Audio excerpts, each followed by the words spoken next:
Good morning बच्चों, कैसे हो आप लोग। तो सबसे पहले तो मुझे ये बताओ कि आप लोग कैसा चल रहा है। आप लोग मतलब घर में आपकी मम्मा, आपके पापा, अभी आप सबके साथ में रह रहे हो, है ना। तो आप लोगों को अच्छा लग रहा होगा। तो अगर कभी ऐसे सिचुएशन आ जाए कि हम लोगों को हमारी मम्मा के बगैर रहना पड़े तो हम लोग रह सकेंगे क्या? नहीं रह सकेंगे ना।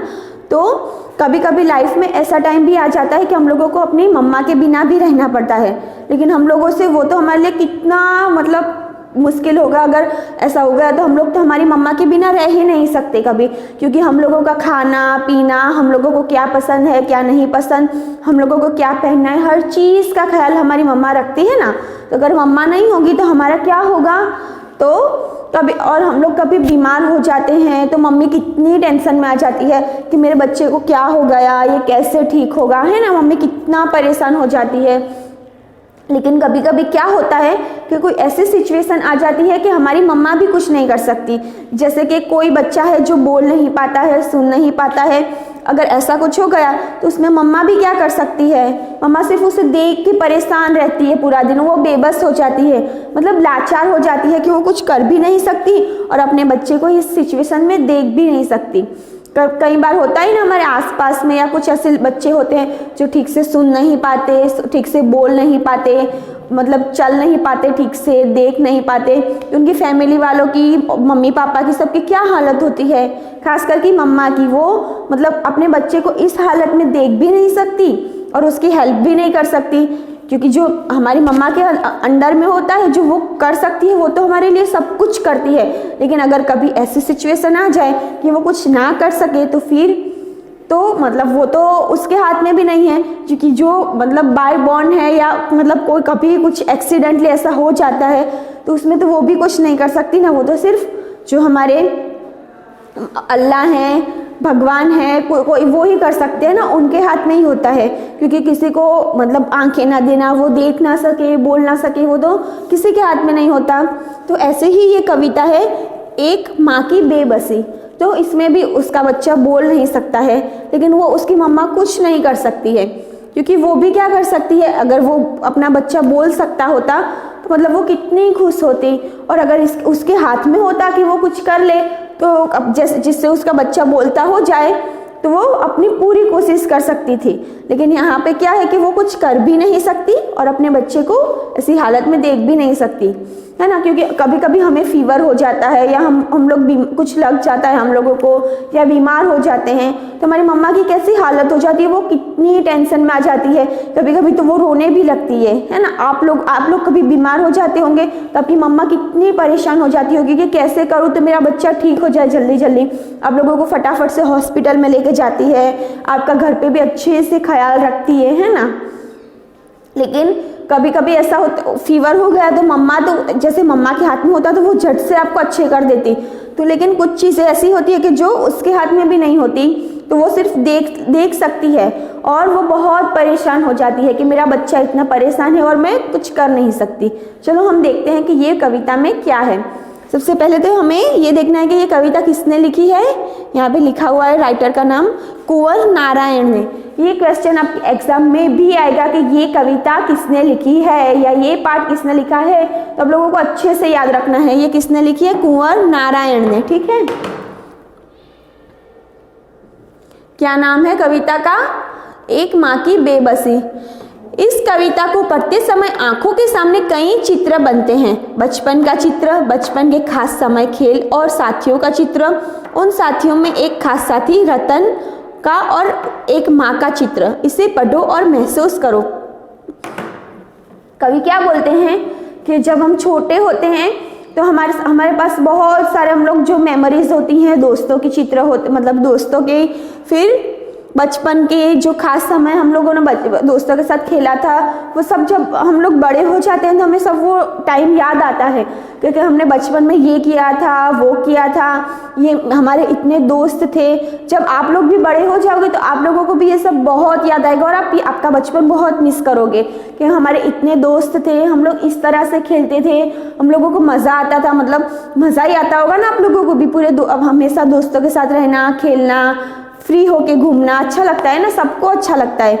तो कवि भी क्या बोलते हैं कि मेरे दिमाग में भी ये सारे चित्र बन रहे हैं, और ख़ास करके किसका, रतन और रतन की माँ का चित्र लेखक कवि की आंखों में और दिमाग में घूम रहा है, और सबसे ज़्यादा उन्हें वो याद आ रहे हैं। तो क्या लिखा है, इसे पढ़ो और महसूस करो।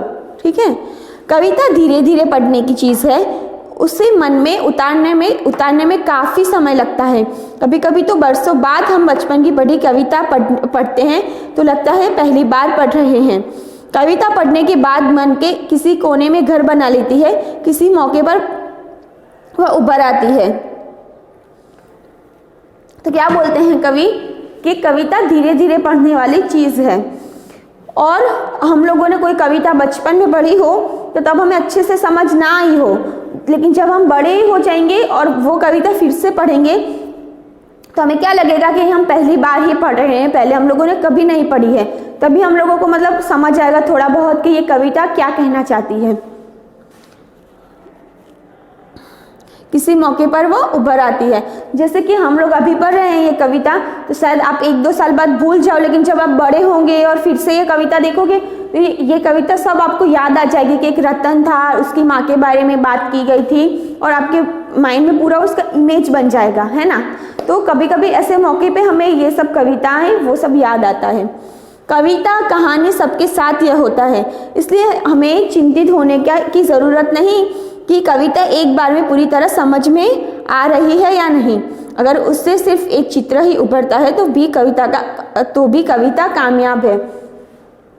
तो कवि क्या बोलते हैं कि अगर हमें एक बारी में ये कविता समझ आ जाएगी तो ठीक है, और अगर हमें एक बारी में ये कविता समझ ना आए तो भी कोई प्रॉब्लम नहीं है, टेंशन लेने की ज़रूरत नहीं है, क्योंकि इस तरह की पोएम्स हम 2-3 बार पढ़ें और समझें तो हमें ये समझ आती है। क्योंकि और कवि बोलते हैं कि इसका हमारे माइंड में सिर्फ एक चित्र बन जाए उतना ही काफ़ी है कि ये कविता में क्या कहना चाहते हैं। बाकी समझ नहीं आएगा, वो आप 2-3 बार रीड करोगे तो समझ आएगा, तो भी कोई प्रॉब्लम नहीं है। लेकिन कवि बोलते हैं कि अगर आप लोगों को इसका एक इमेज आपके माइंड में आ जाएगा तो भी उनका लिखना काफ़ी है। तो हम कविता देखेंगे अब, ठीक है। ना जाने किस अदृश्य पड़ोस से निकलकर आता था वह खेलने हमारे साथ। रतन जो बोल नहीं सकता था खेलता था हमारे साथ, एक टूटे खिलौने की तरह, देखने में हम बच्चों की ही तरह था। वह भी एक बच्चा, लेकिन हम बच्चों के लिए अजूबा था क्योंकि हमसे भिन्न था। थोड़ा घबराते भी थे हम उससे क्योंकि समझ नहीं पाते थे उसकी घबराहट को। न इशारों में कहीं सब उसकी बातों को, न उसकी भयभीत आंखों में हर समय दिखती उसके अंदर की छटपटाहटों को। जितनी देर वह रहता पास बैठी उसकी माँ निहारती रहती उसका खेलना। अब जैसे जैसे कुछ बेहतर समझने लगा हूँ, उनकी भाषा जो बोल नहीं पाते हैं याद आती है रतन से अधिक उसकी माँ की आंखों में झलकती उसकी बेबसी। फिर से मैं बोल रही हूँ, किसने लिखी है? कुंवर नारायण ने लिखी है ये कविता। तो अब हम इसे पढ़ेंगे। ना जाने किस अदृश्य पड़ोस से निकलकर आता था वह खेलने हमारे साथ। अदृश्य मतलब इनविजिबल। तो क्या होता है इसका मतलब कि पता नहीं कहाँ से एक अदृश्य इनविजिबल जगह से ये हमारे साथ खेलने के लिए आता था, और पता नहीं कहाँ से मतलब चला जाता था। कवि को भी पता नहीं है कि वो किस मोहल्ले से किस जगह से खेलने के लिए आता था, बस वो आता था और हमारे साथ खेलने लग जाता था। रतन जो बोल नहीं सकता था खेलता था हमारे साथ। उसका नाम क्या था? रतन उसका नाम था, और वो बोल नहीं सकता था।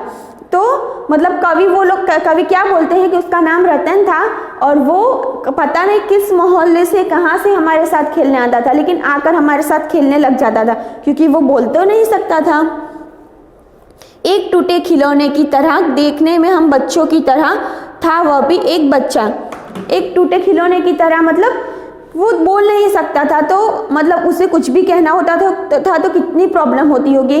अगर हमारे पास कोई गाड़ी है या कोई गुड़िया है, ऐसा सब कुछ है, तो अगर वो गाड़ी का एक मतलब जो पहिया है, व्हील है, वो निकल जाएगा तो गाड़ी कितनी मतलब अधूरी सी हो जाएगी ना।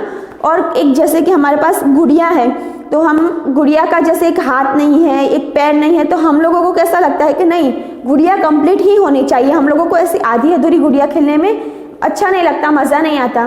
तो बेचारा रतन भी बोल नहीं सकता था, तो उसे कितनी प्रॉब्लम होती होगी, उसे कुछ कहना होगा, क्योंकि वो कुछ कहना चाहे तो सामने वाले लोग नहीं समझ सकते थे, और जो लोग कहें उसे तो उसका जवाब भी नहीं दे सकता था, क्योंकि और उसके मन में कितना सब कुछ चल रहा होगा उस वक्त, है ना।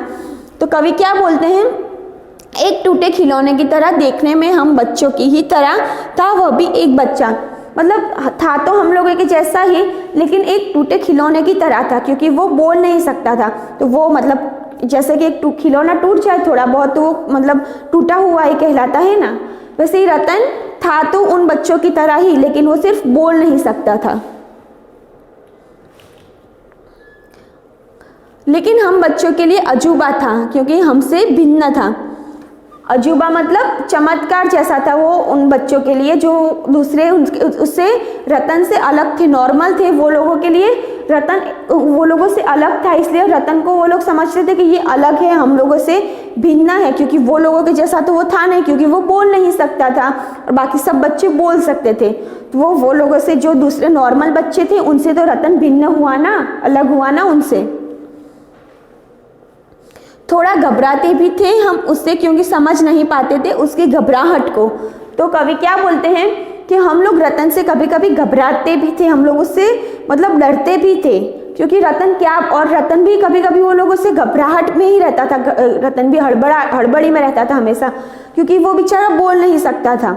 अगर उसे कुछ कहना हो तो कोई समझ नहीं सकता था, और सामने वाले जो उससे कहते थे वो उसको समझ नहीं सकता था, तो दोनों एक दूसरे के साथ कम्युनिकेशन भी नहीं कर पाते थे।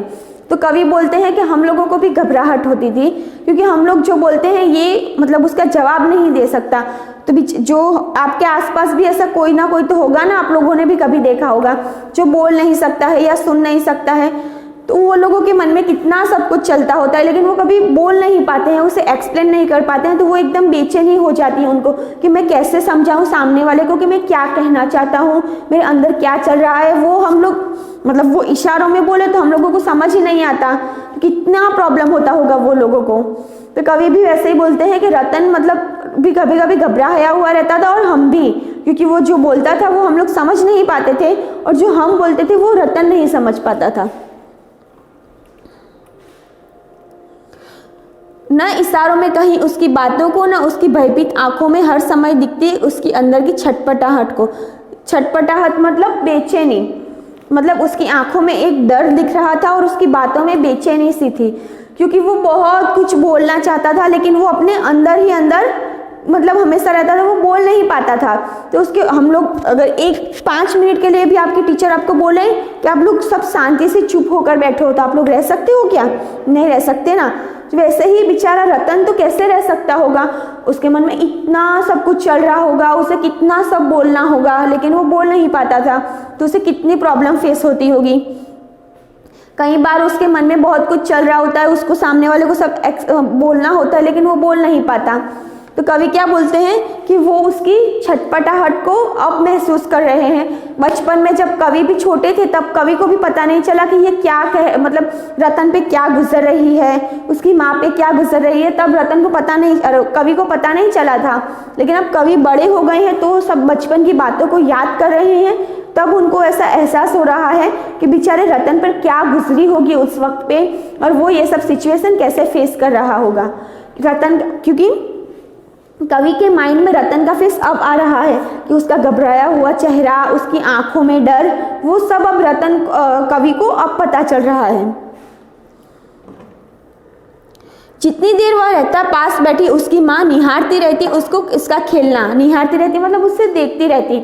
जितनी देर वहाँ पे वो खेलता उसकी माँ उसे बैठकर वहाँ पे देखा करती, वो बेबस होकर कि मतलब मेरा बच्चा बोल नहीं पाता है, मतलब उसको भी मतलब होता ही है ना माँ को तो कि वो कुछ कर भी नहीं सकती अपने बच्चे के लिए, क्योंकि ये सिचुएशन तो उसके हाथ में भी नहीं है। तो कवि क्या बोलते हैं कि जितनी देर रतन वहाँ पे खेलता था उसकी माँ वहाँ पे ही सामने बैठ के उसे बस देखा करती थी।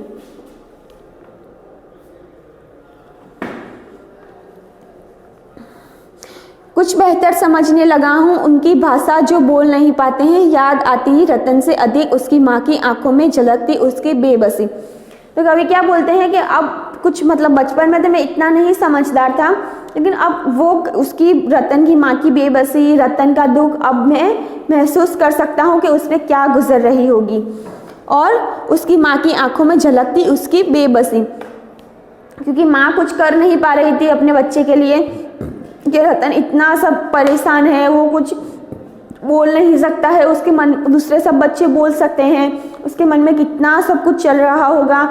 तो रतन की माँ बस सामने बैठी बैठी उसे देखा करती थी, वो कुछ मतलब उसके मुंह पे एक उदासीनता थी कि मैं अपने बच्चे के लिए कुछ कर नहीं सकती हूँ। तो कवि क्या बोलते हैं कि तब तो मुझे, मैं छोटा था तो इतनी समझ नहीं आई, लेकिन अब मैं धीरे धीरे उसकी माँ की बेबसी को भी समझ रहा हूँ। आप ये पोयम को 2-3 बार अच्छे से रीड करोगे और ये वीडियो भी देखोगे तो आप लोगों को पता चल जाएगा, है ना। तो आप लोगों को भी अपनी मम्मा से झगड़ा नहीं करना है ना, क्योंकि मम्मा तो हमारे लिए, हमारे अच्छे के लिए ही करती है ना सब कुछ। फिर से मैं आपको बता देती हूँ कि ये कविता कुंवर नारायण ने लिखी है। ये एग्जाम में भी आ सकता है कि ये कविता किसने लिखी है, या ये कोई चैप्टर हो तो ये पार्ट किसने लिखा है, ऐसा आ सकता है। तो आप लोगों को ये कविता अच्छे से पढ़नी है और 2-3 बार आप लोग इसको पढ़ोगे तो आप लोगों को पता चल जाएगा कि इसमें क्या है। ठीक है, थैंक यू।